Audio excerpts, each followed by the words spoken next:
एक और चेंज क्या थी, इस एक्ट ने कहा कि 2 सेक्शंस ऐसे कश्मीर में जिनको रिप्रेजेंटेशन जरूरी मिलनी चाहिए लेजिस्लेटिव असेंबली में, यानी कि वहां उनके भी लोग होने चाहिए, वहां उनकी भी एमएलएस होने चाहिए। ये कौन से 2 सेक्शंस थे? एक तो बताया गया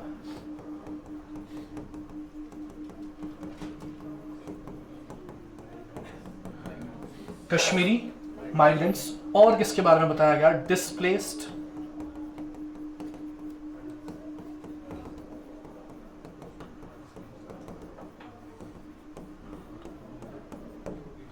डिस्प्लेस्ड पर्सन फ्रॉम पीओके, जो डिफरेंट वॉर्स हो गई, 48 में हो गया, ठीक है, 60s में वॉर हो गया किसके साथ, 1999 में वॉर हो गया किसके साथ, पाकिस्तान के साथ। तो उस टाइम पे जो भाग क्या है, कहां पे, यहां इंडिया, हमने ऑप्ट किया इंडिया, तो डिस्प्लेस्ड पर्सन फ्रॉम पीओके है, from PO, not Pakistan, only from PoK, Pakistan occupied Kashmir की बात कर रहा हूं, उनको भी रिप्रेजेंटेशन मिलनी चाहिए कहां पे, in the legislative assembly of JKUT। तो एक और चेंज की बात की गई, तो इसीलिए बोला गया कि 2 सीट्स नॉमिनेट हो सकती है किनसे?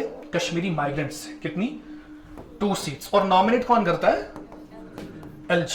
सो ही mention 2 seats will be nominated from the migrant community, यानी कि कश्मीरी पंडित्स की बात कर रहे हैं, जिनने यहां से 1989 के बाद, जब 90s में मिलिटेंसी शुरू होगी, तो जितने भी लोग यहां से माइग्रेट हो गए कश्मीरीज टू आउटसाइड JNK, तो उनको रिप्रेजेंटेशन देने के लिए कहा गया कि 2 सीट्स नॉमिनेट कर सकता है कौन? LG, if he feels so that they need representation into the legislative assembly of JNK-UT। ऐसी जो ये पाकिस्तान की बात कर रहा हूं मैं, पाकिस्तान से जो बोला गया 2 और जो ये मेंबर्स है, वहां से भी नॉमिनेट कर सकते कौन?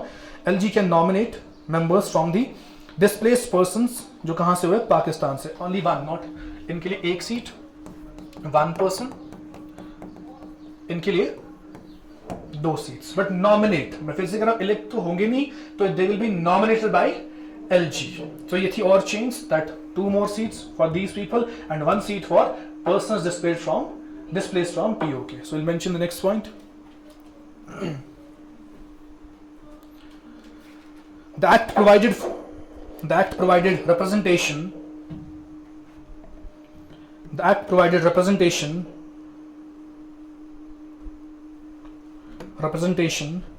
to Kashmiri migrants,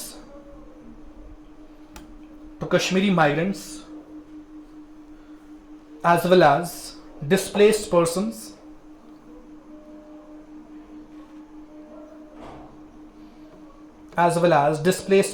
from POK,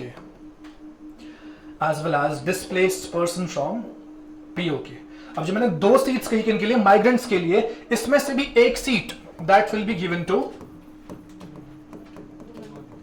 women, ठीक है, ताकि कश्मीरी माइग्रेंट्स के अगर 2 सीट्स है, उसमें भी वुमेन रिप्रेजेंटेशन होनी चाहिए, इसीलिए 1 सीट कहां से लेनी है? From the women section of migrants, उन्हीं से 1 वुमेन सीट, ठीक है। तो you write the next point, it seeks to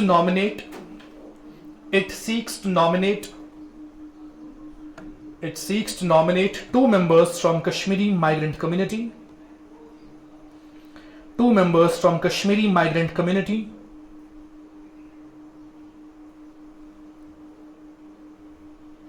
with one nominee being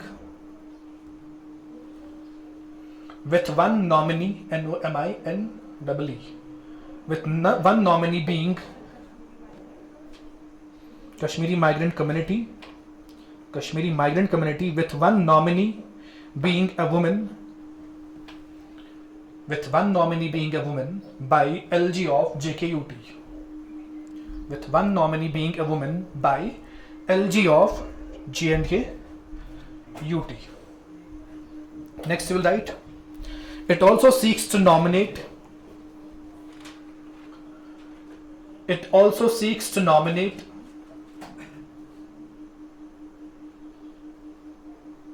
one person.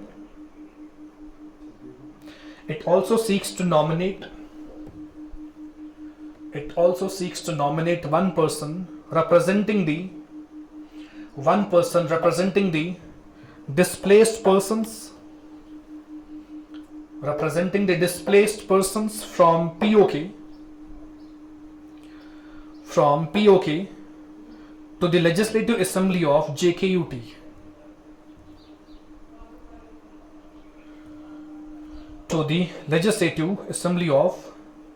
JKUT.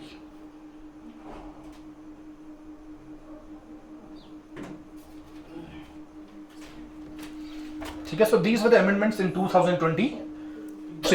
तो लास्ट में we have to discuss about दी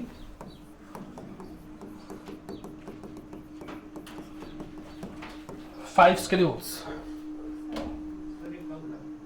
नहीं ये खत्म हो रहा है बस. It will take 10 minutes more.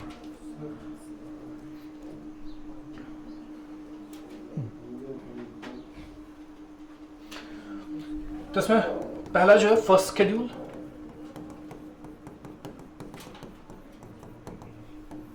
First schedule किसके बारे में बताता है? राज्यसभा के जो 4 मेंबर्स बताए गए थे उन्हीं के बारे में. बस इतना बताता है कि ये कि 4 मेंबर्स रहेंगे कहां पे? Council of state. यानी कि राज्यसभा को कहते हैं काउंसिल ऑफ स्टेट्स. तो वहां पे जेएनके से कितने मेंबर्स होंगे? 4 मेंबर्स. और उस टाइम जो एग्जिस्टिंग 4 मेंबर्स उनका नाम था इसमें. तो बस हमें इतना याद रखना है, first schedule mentions about the 4 seats to the council of states, to the Rajya Sabha from J N K U T. So mention in the first schedule. It states about the members. It states about the members of Council of States, about the members of Council of States, in brackets Rajya Sabha. Rajya Sabha को ही Council of States कहते हैं. Rajya Sabha, which will be 4 in number. Which will be 4 in number.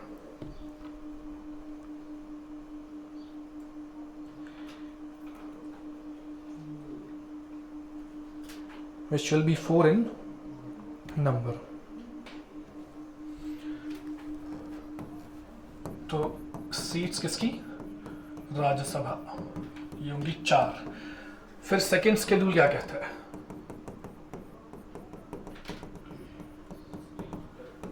Second schedule ये कहता है लोकसभा के बारे में. कितनी सीट्स थी? 5. इसने कॉन्स्टिट्यूएंसीज बताई. कौन सी कॉन्स्टिट्यूएंसी से वो 5 लोग आएंगे. तो कॉन्स्टिट्यूएंसी कौन कौन सी बताई इसने? सबसे पहले नॉर्थ से शुरू करेंगे. बारामूला. अभी लिखेंगे नहीं आप, जस्ट ऑन टू लिसनिंग. दूसरा फिर श्रीनगर. थर्ड रजौरी अनंतनाग. उसका नाम है कॉन्स्टिट्यूएंसी का. फिर उसमें जितने भी एरियाज आते हैं that's a different thing. It's termed as Anantnag. Fourth one, fifth, Udhampur. Then it will be Jammu. तो ये 5 कॉन्स्टिट्यूएंसीज है किसके लिए? जो 5 मैंने बात की थी पहले भी जब मैंने एक्ट शुरू किया था कि 5 मेंबर्स जाएंगे कहां पे? लोकसभा में. कहां से? जेएनके यूटी से. तो वो इन कॉन्स्टिट्यूएंसी से जाएंगे. तो यही कहता है कौन? Second schedule. So mention into this. It states about the seats of Lok Sabha. It states about the seats of Lok Sabha from parliamentary constituencies. From parliamentary constituencies like तो ये 5 लिखेंगे आप. बारामूला, श्रीनगर, अनंतनाग, उधमपुर, जम्मू.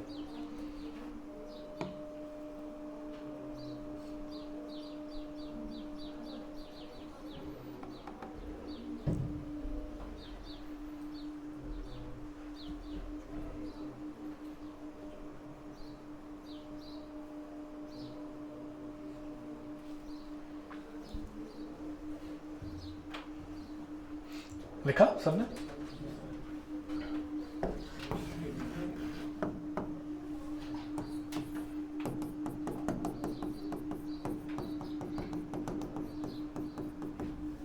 नेक्स्ट क्या है? Third schedule.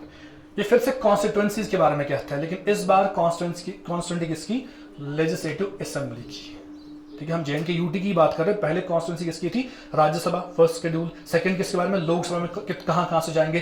फिर जो legislative assembly में MLAs बैठते हैं वो कौन कौन सी कॉन्स्टिट्यूएंसी से आएंगे, तो वो कॉन्स्टिट्यूएंसीज इसमें लिखे हैं इन थर्ड शेड्यूल. ठीक है, I will not mention those constituencies. काफी सारी, क्योंकि एक डिस्ट्रिक्ट से 3-3, 4-4, 5-5 कॉन्स्टिट्यूएंसीज है. तो आप खुद देख लेना. वैसे पूछते नहीं है बट फिर भी पता होगी आपको कॉन्स्टिट्यूएंसी कौन कौन सी है जहां से एमएलएज बनते हैं. सो आपको बस यहाँ पे ये याद रखना है कि थर्ड शेड्यूल किसके बारे में बताता है? Constituencies for legislative assembly of JK UT. Constituency समझते हो आप? एग्जाम्पल बताओ मुझे. कहां से आप? कौन से डिस्ट्रिक्ट से हो? कुलगाम से. बताओ कोई कॉन्स्टिट्यूएंसी. एमएलए. हाँ जी, आप कहाँ से आप, कहाँ से हो आप? कॉन्स्टिट्यूंसी बताओ कोई।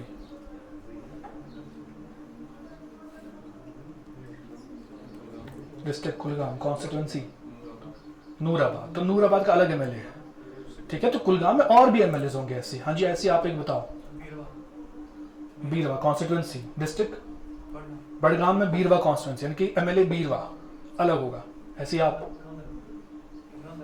डिस्ट्रिक्ट कॉन्स्टिट्यूंसी, अच्छा उसका यही है, ठीक है। और कोई कॉन्स्टिट्यूंसी याद आपको? कंगन, कंगन अलग एरिया, वहां के लिए अलग एमएलए होगा। ऐसे आप कहां से है? आप पीछे, अरे आप कुलगाम, तो कौन सी कॉन्स्टिट्यूंसी? कुलगाम ही, मेन कुलगाम।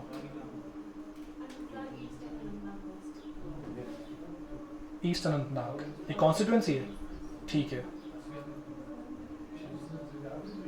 बताओ। बड़गाम, ऐसे आप बताओ।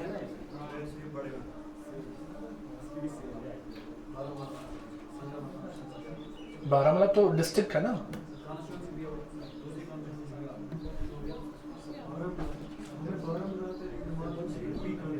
उड़ी कॉन्स्टिट्यूंसी। तो ऐसे ही हर एक डिस्ट्रिक्ट में अलग अलग कॉन्स्टिट्यूंसीज है जहां से एमएलए चुनते हैं। ये सब जो इन्हें नाम बताया अभी, ये सब किस में लिखे हैं? थर्ड शेड्यूल, ठीक है। So I will mention it to this. Third schedule में आप लिखेंगे it provides legislative assembly constituencies. It provides legislative assembly constituencies of JKUT. Legislative assembly constituencies of JKUT.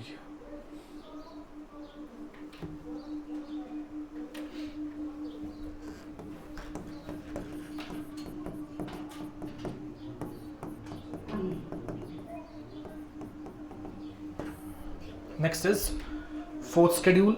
Fourth schedule में क्या है? इसमें ओथ्स एंड अफर्मेशंस लिखे हैं। हमने पहली एक्ट में पढ़ा था कि जब भी कोई यहाँ मिनिस्टर बनेगा या कोई एमएलए बनेगा तो उसको क्या लेनी है? ओथ लेनी है, उसको शपथ लेनी है। उस ओथ में क्या पढ़ना है उसको, वो इसमें लिखा हुआ है, ठीक है ना। जैसे बोलते हैं आई फलानी जो भी है will work according to constitution of India, वो एक कसम लेता है वहां पे। तो जो भी वो लाइंस पढ़ता है ना, वो किस शेड्यूल में लिखी है? फोर्थ शेड्यूल में। आपको वो याद नहीं रखना है उसमें लिखा क्या, बस इतना कि ओथ एंड अफर्मेशन जो है that is mentioned by fourth schedule. जो कौन लेते हैं? एमएलए जब बनते और उसके बाद जो मिनिस्टर जो बनते हैं ऑफिस में जाने से पहले, they have to take the oath, ठीक है। So I will mention this fourth schedule. It provides oaths and affirmations, OATHS, oaths and affirmations, oaths and affirmations for MLAs and ministers, of JKUT, MLAs and ministers of JKUT.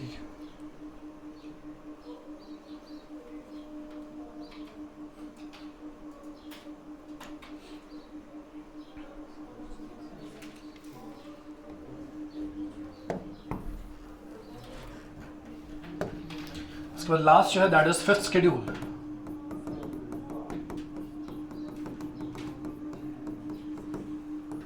Fifth schedule, इस schedule में क्या लिखा है? अब देखो, centre के काफी laws यहाँ पे अप्लाई नहीं होते थे क्योंकि स्पेशल स्टेट था। स्पेशल स्टेटस हम जानते हैं कि कैसा स्पेशल स्टेटस था हमारा, तो सेंटर के लॉज यहाँ पे अप्लाई नहीं होते थे। लेकिन इसके बाद जब ये स्टेटस हटाया गया तो सेंटर के लॉज यहाँ पे अप्लाई हो गए। तो टोटल इस शेड्यूल में वही लिखा है 106 central laws were applicable on JNK-UT, यानी कि 106 कानून अप्लाई हो गए किस पे? JNK। लेकिन कौन से? जो सेंटर में पहले से ही चलते आ रहे थे, ठीक है। For example there was the wild life protection act, ठीक है। हिंदुस्तान का कानून है वाइल्ड लाइफ प्रोटेक्शन एक्ट। कब हो गए? 1970, 72 और 74, 72, 1972। तो ये हिंदुस्तान में पहले से ही था। तो अब जाके जब JNK का स्पेशल स्टेटस खत्म हो गया तो ये अप्लाई हो गया किस पे? अब JNK भी। तो इसी एक्ट के हिसाब से यहाँ पे वाइल्ड लाइफ को प्रोटेक्ट किया जाएगा। ये एक एग्जांपल बता रहा हूं। ऐसी बहुत सारे RTI, राइट टू इंफॉर्मेशन, वो अप्लाइड नहीं था JNK स्टेट पे, लेकिन जब स्टेटस हटाया तो आरटीआई जो 2005 में बनाया है हिंदुस्तान ने, जो पार्लियामेंट है उन्होंने बनाया है, तो वो अब अप्लाई हो गया किस पे, जेएनके यूटी पे। ठीक है, ऐसी एक और एक्ट है prohibition of child marriage act, ठीक है, जो 2007 में बनाया है हिंदुस्तान ने, तो ये भी अप्लाई हो गया किस पे, जेएनके यूटी पे। ऐसे ही this the Indian penal code. Penal code क्या होता है, इंडियन पीनल कोड?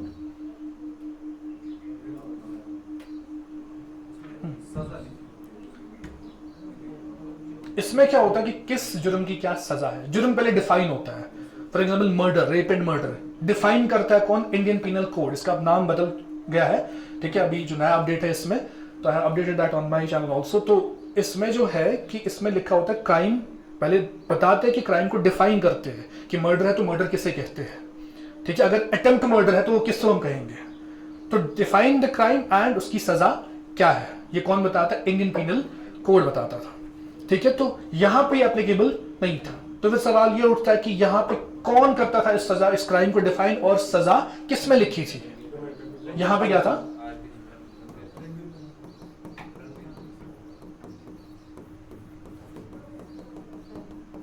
ये जेएनके का अलग से था रणबीर पीनल कोड, आरपीसी कहते थे इसको, जो सिर्फ जेएनके में था। स्पेशल स्टेटस की वजह से हमने खुद अपना पीनल कोड बनाया था, लेकिन जब यहां से स्टेटस हटाया तो आरपीसी खत्म हो गया, तो यहां अप्लाई क्या हो गया, Indian penal code.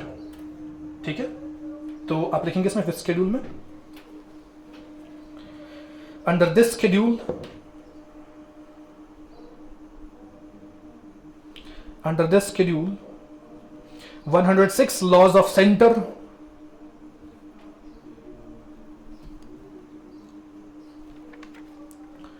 106 laws of center were made applicable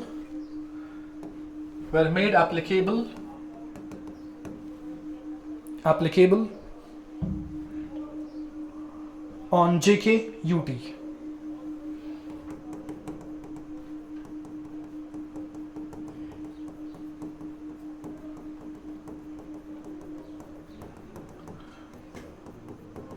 On JKUT. For example,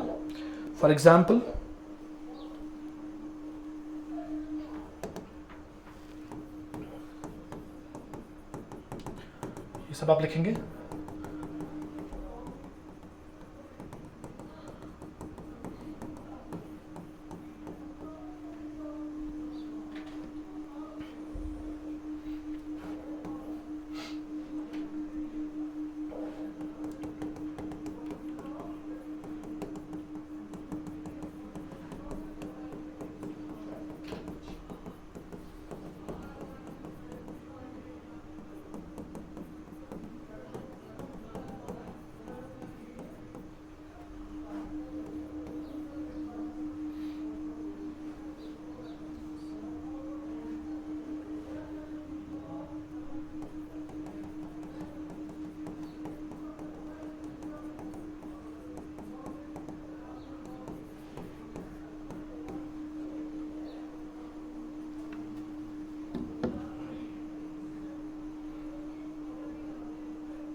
इसका नया नाम जो क्या है, या नया ही पिनल कोड बनाया गया, भारतीय न्याय संहिता, बीएनएस कहते हैं इसको, 2023 में आया, इनफैक्ट 2024 सॉरी, अप्लाई किया गया 2024।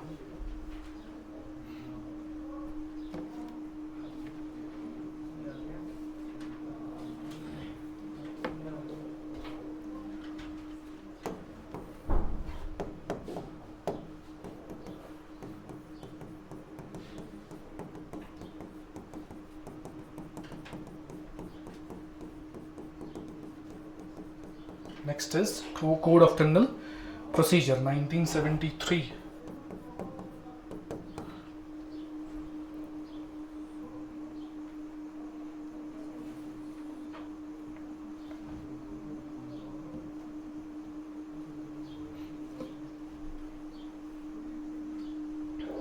इसका भी नया वर्जन लाया गया 2024 में, that is actually termed as भारतीय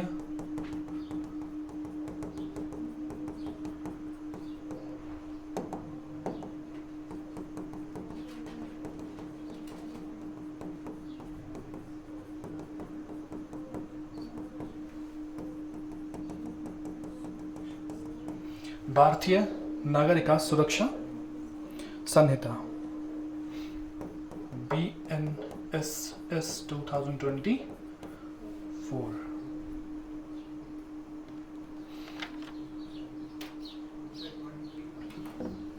बिल आई थी 2023 में, अप्लाई हो गया 2024 में।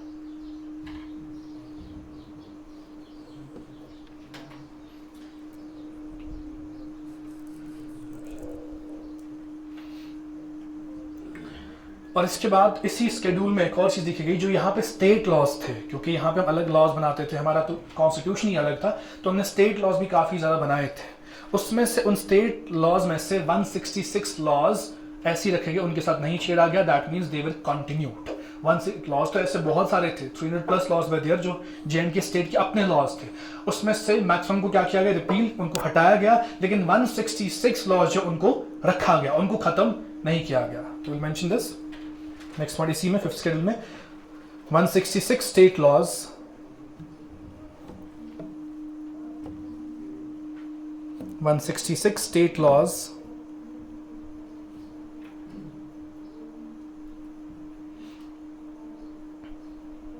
will remain in force,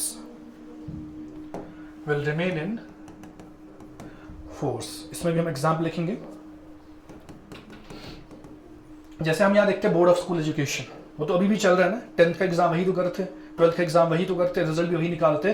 तो वो बोर्ड भी एक एक्ट से बना था। जब भी कोई बॉडी बनती है, जब गवर्नमेंट कोई बॉडी बनाती है, उसके लिए एक्ट यानी कि वही बिल आती है, फिर वो बोर्ड बनाया जाता है, कोई भी बोर्ड हो। तो जैसे वही है JNK board of school education, JNK board of school education act, ठीक है। ये एक्ट जो है इट कंटिन्यूड, ये कब बनाया था, 1973 का है, ये 1973 का इट कंटिन्यूड, ठीक है। ऐसी जो JNK का goods and service tax act था, second example you can mention the JNK goods and services tax act 2017, the JNK goods and services tax act 2017। ऐसी जो JNK का पंचायती राज था, वो भी कंटिन्यू वैसे ही रहा, JNK goods and services tax act 2017। Third example will mention the JNK Panchayati Raj act,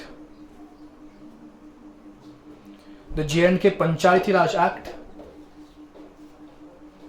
1989 etc. 89 etc.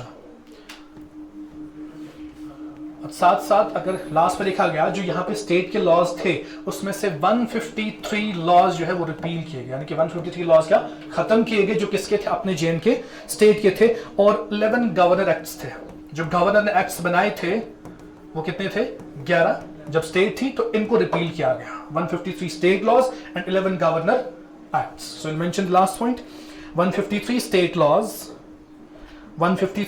Laws and 11 governor acts are repealed. 153 state laws and 11 governor acts are repealed. 153 state laws and 11 governor acts are repealed. So that was all about this whole JNK Reorganization Act. It took 5 classes, 5 वरना 3 ही लगते, तो जो मैंने आपको शुरू से 1947 से बताया, background princely state of JNK।